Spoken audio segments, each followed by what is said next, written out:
I am a leader. I am leading myself. I'm leading my team. I'm leading my industry. Say that to yourself every single day, because that gets you out of the weeds, out of the minutia, and into this mindset of like, I can figure this out, because that's what leaders do. And if I started my business to build my mission, we're working with course creators here. The sky's the limit on who you might be helping with your course and your skills. You are leading those people. You are leading your community to elevate themselves. And so even if you don't label yourself as a coach, you're leading your industry and you're leading your community. And so starting to recognize that helps you overcome where you are in your stage, because especially in the digital space, a lot of people tend to recluse into being that kind of hermit at home. We're working on our laptops and we're executing all of the things, and we're not thinking of ourselves in that forefront of, no, I am leading, I am disrupting, and I am coming in with and taking this industry by storm in what I'm doing. Welcome back to another episode of the Art of Online Business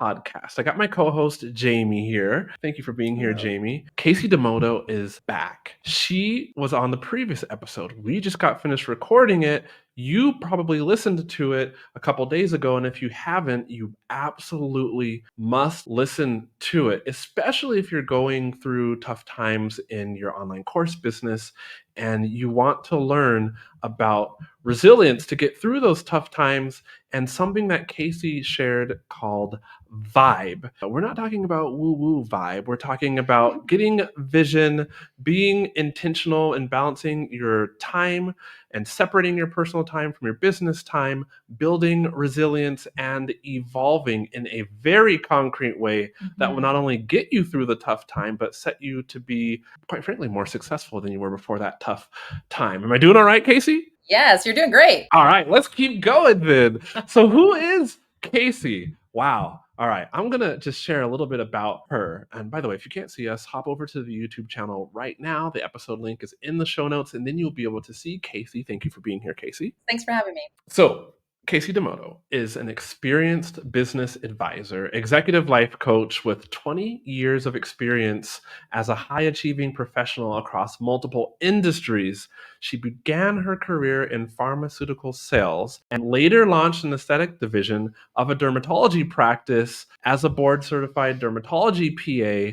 She went through the 2008-2009 turmoil and kept on trucking to come out of there way more successful, founded a global skincare brand, then launched and expanded her online coaching and consulting business, later dividing that into two independent companies, simultaneously growing a multi-seven-figure real estate portfolio across the US while maintaining a happy, very intentionally focused marriage and traveling the world with her husband. Kasey's on a mission to impact 1 million entrepreneurs and high achievers. She aims to provide easy to implement mindset strategies. And if you didn't clue in on that, they are quite easy to implement. If my brain could take notes while interviewing her to write down this vibe framework, because for sure I'm going to use that. And my wife would keep me accountable to use that. She also has unique proprietary business tools. We will do it together. And clear roadmaps that intentionally align business to life to show you, the listener, and other folks who you might tell to listen to this podcast episode, that building your dream life is more achievable than you might think. And this whole bio doesn't even do her justice. Kasey, thank you for being back on the episode to talk about strategies for sustainable growth despite crazy tough times. Yes. Yeah, thanks for having me. I'm excited to be here. I'm excited for you to be here. I'm just in learn mode right now. So, what kind of tough times can these strategies help the listener weather? Yeah, really any strategy. So there's a growth strategy and a leadership strategy, both that will help you overcome anything, whether it's in your industry, whether it's economic times, whatever is going on. It will help you recognize the opportunity of A, what's not working, and B, how to fix it, so that you can come out stronger, both your business and yourself as a person and as a business leader. There are some things that you can do that you can apply that most people don't realize how easy it is. And some people think about when I use the word leadership, they're like, but I don't have a big team yet. So am I a real leader? And my answer is yes, you are. If you are a business owner, you are a leader. You are leading your industry, I hope, in a way that's new and different. And you definitely need to learn how to lead yourself. Hopefully, you're building some micro teams, if you even have a VA or somebody. So, and you want to be building your business acumen along the way. So, you are a leader no matter what stage you're at. And there are some very simple business growth strategies that you can apply. As a business leader, I encourage you to use that word about yourself no matter what stage you're in your business journey. You are a leader. Absolutely. Absolutely. Yeah, even if you're a team of one, but the people that you are serving and that your course is helping, like you're leading those people, right? Let's be honest. Mhm. Anybody who leads their self, i.e., Yeah. leads all those crazy thoughts, most of which tend to be negative, that go through our minds on a day-to-day basis and try to run us. Yeah, we're a leader. Definitely a Mhm. leader. Mhm. That's the first step. And that's the first step. And what I wanted to hit head on before we get into the tactical tools is this concept of, writing down a sticky note. I always have sticky notes on my desk, all over the place. Like we are a leader. I am a leader. I am leading myself. I'm leading my team. I'm leading my industry every day.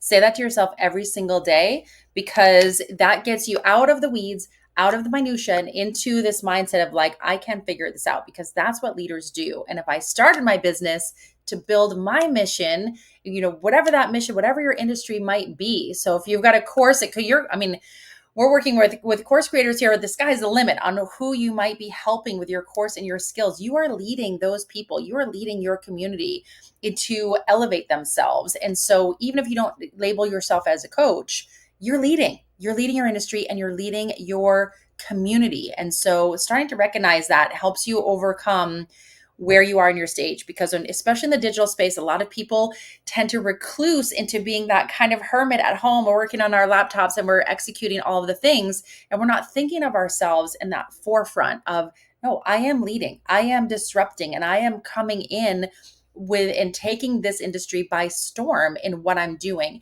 And online business owners are just as much leaders as brick and mortar and bigger business entities. So changing that shift and thinking of yourself as a leader. I have this, kind of casual debate with people every day, all day is you are a leader, own it. And that will start to change things even more than the tactical skills of growing a business.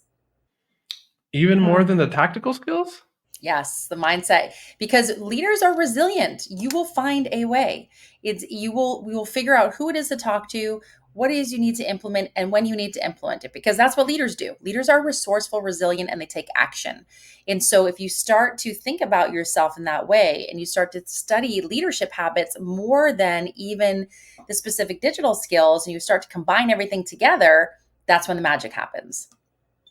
All right, this is a bit of a Mhm. tee up, but Mhm. Casey, I hear that I should work on mindset, but I don't have enough time to work on mindset. In the meantime, during these crazy tough times, I'm floating credit card bills. I just had to fire a team member maybe because they're not pulling their weight, and I'm sure as heck not figuring out how to advance my own business forward. How am I going to focus on the mindset again? So, first step in mindset, the very first step as a business owner is to understand business acumen. So, I'm going to give you my 5 steps to grow any business right now because if you understand business, how it works, the cash flow, and the machine to propel your business forward, you start to build that confidence muscle, which is the first tool in building the mindset. So, let's talk through the 5 steps, the 5 growth strategy steps. I have a free growth cheat sheet that outlines this as well. The first one is awareness. And when you're thinking about awareness of what you're doing, I encourage you to obviously get in the online space. We're mostly talking to course creators here, but how are we getting awareness? And you can even do some awareness in the offline, in the real world. Like you and I met at an event in real life. Like how crazy is that, right? So we met in real life and we established this relationship. So awareness, and I encourage people to have 5 to 10 different ways you're getting awareness. Some of them might be organic. Some of them are hopefully paid, because if you're paying for some of the awareness, you oftentimes can measure your results. So I always encourage people, out of your awareness, that's step number 1, a growing business, 5 to 10 different activities, more than half of them have some paid component to it, and half can be organic. Because if you're paying, there should be a way to measure your results. And then if you're measuring, you can dial in and you can tweak. So step 1, 5 to 10 things, different ways you're getting awareness to your business, 50% of them being paid. The second one is how you're building trust. And trust is going to be, as you know, we're here on long form content. So trust is going to be your podcast, your YouTubes, your speaking, your writing articles. How are you becoming a thought leader? How are you telling people that you are the best of the best in this industry and you know what you're doing? So that's number 2, is how are you building trust? So awareness, you're going to have 5 to 10. Trust, you might only have 1 or 2 ways that you're building trust, but it needs to be there. You don't want to skip over that trust building. You want to become that thought leader in some capacity. You can pick any YouTube, podcast, blog, speaking, writing articles, and submitting them. Any of those sort of things, build yourself as a thought leader. Then that brings us to acquisition. One of my favorite topics here, we're talking to online entrepreneurs. How are you getting people's contact information, their emails, their phone numbers? Are you their DM, having conversations in DMs? There's really only 3 ways that you're acquiring people's contact information, which is the emails, the phone calls, or the DMs. How are you getting that? Is it going to be an opt-in form? Are you organically reaching out? Are you doing a DM strategy campaign where you're getting it, right? Like, what are you using? Are you using AI? Are you using things like ManyChat, things like that? What are you using to acquire, right? That's step number 3. Step number 4 is your conversion. And are you monitoring your metrics of conversion out of the contacts that you have acquired, the emails or phone numbers? Out of those people, are you measuring that every single week? Every week, do you know exactly? I have a meeting every Monday with my team, and they report how many people, how many new contact informations did we acquire over the last week? Then we study that and we see how many did we convert. Now, if we're talking to course creators that are going through big launch periods where we're kind of quiet, we're list building and we're doing things in between launches, we may not have the conversions every single week, but we definitely want to be watching that growth of our list building, that acquisition every single week. And we want to keep dialing in that awareness and that trust to be list building that email list and building our community every week better than the last week. Keep working on it better, because that's what's going to allow us to have that big conversion event if we're only launching maybe 2 to 4 times a year. So I really encourage people to be monitoring metrics. You have a spreadsheet tracker. I'm old school. I just build stuff on Excel. There's no fancy AI. There's no fancy dashboard. It's just a spreadsheet tool that we're looking at the awareness. What different activities are we doing every week? The trust, the acquisition, the conversion. And here are the biggies. This is the one that a lot of people overlook and neglect in the online space, especially when we're talking about course creators, people growing from 5, 6 to 6 figures or upper 6 figures, is the retention. The way to build a business in any industry, and this is hands down, if you do not have a retention plan for your clients, customers, patients, depending on what your industry is, you will hit a massive roadblock of growth in your business. You have to have a way to then take the people that you work so hard to get their awareness, get their trust, get their acquisition, they finally converted.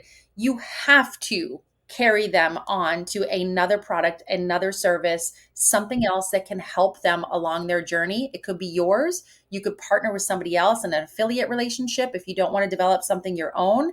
But there has to be a way. If there's one takeaway from this episode, if you do not have a retention plan to convert more than 50% or 60% of people in your product, service, program, course, you have to carry those people forward into the next thing. It could be a membership or it could be a collaboration with somebody else. You have to. And then you continue to rinse and repeat. So you're constantly looking at those metrics and building along the way. And then lastly, you build a entire community of raving fans because they're getting amazing outcomes from working with your program. They're getting great outcomes. They're sharing, you're doing referral programs and things like that.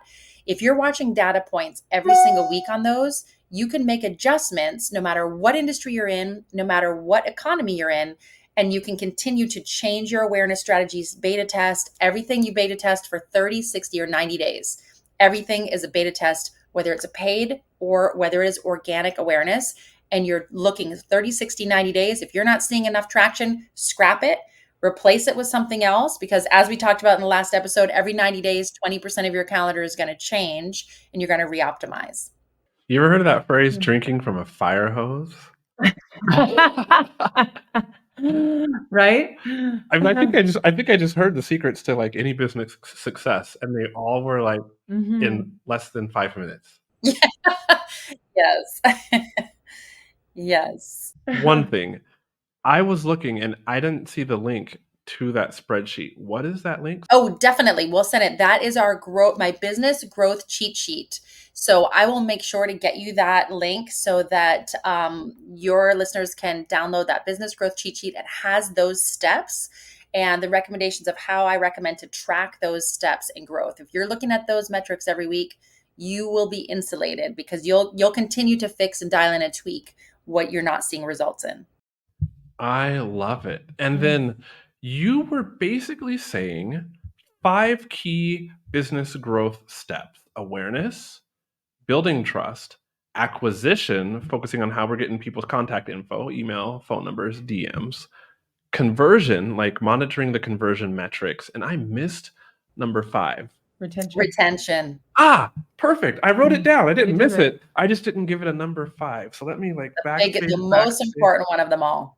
I wrote that down too. And I'm like, the listener, wow. Okay, so I'm taking these after I've spent some time on mindset 2, telling myself and really, I guess, coming into that understanding that I am a leader. Even if I'm only leading myself, I am leading myself and my team and the industry. Eventually, what's the last thing you want to leave somebody with? The last thing I want to leave is that you could definitely do it. You're not alone. There is a solution there. If you're struggling with something, it's a matter of looking for the who's. Who has the answer? Is it a coach? Is it a collaborator? Is it a team member that you're going to hire that's going to execute something for you and free up your time? You 1000% have the skills to deliver to your community and crush it and kill it and blow up your business. The answer is always in the who are you surrounding yourself with? Who are you listening to? Hopefully your podcast and learning all these tools for the online business owner. And that who are you studying from? Who are you collaborating with? And who are you bringing on your team to lighten up so that you can focus on the business strategy that really counts? I promise if you think about things in that way, then you can 100% take your business to the next level. Sweet. So, Kasey, I know you have become a who now for the person who is listening right now. Where can they listen to more of you? Yes. So I invite you to connect online, either Instagram or LinkedIn or Facebook. I'm on all three. I probably spend most time on Instagram and LinkedIn. So please connect with me. Shoot me a DM. I would love to connect. I'm writing a book, so I would love for you to be part of that process. I'm inviting a lot of my community into the book as it's developing. It will be coming out in 2025, all about advancing your business and your mindset, becoming a stronger leader at any stage that you're in.